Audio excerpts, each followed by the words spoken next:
The whole point of feminism is that female identified people are able to have autonomy and choice in their lives and be treated societally as equals. Where does that say, here's how you have to behave and here's what you have to do with that freedom? And this is the thing I said to my mom when I came out to my mom, who had some very rough questions as a black mom about her kid doing freaky white people shit, right? It's like, what are you doing? You know, what about the imagery and the slavery and like our ancestors? And I said, yes, here's the thing. Back in the day, my being submissive to someone, our ancestors being submissive to someone, was a consequence of who we were born as, and we had no choice in the matter.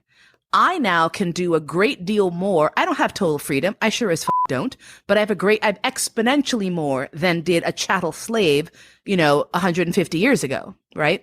With that freedom, with the freedom as a free human being, I should be able to choose what I want to do.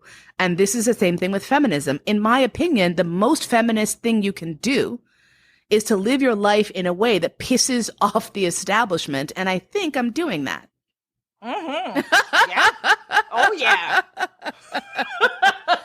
I don't know what's more feminist than that. Like saying, oh, this is the status quo. I'm supposed to be X, Y, and Z. Here's the thing. If anyone knows any black women intimately, you know the pressure that we are under to be strong, fierce pillars of the community, rock solid foundations for the family, the amen corner in the church, all of these, Oprah Winfrey, like all of these stereotypes that we are supposed to step up to. And a lot of this is coming from within our own communities.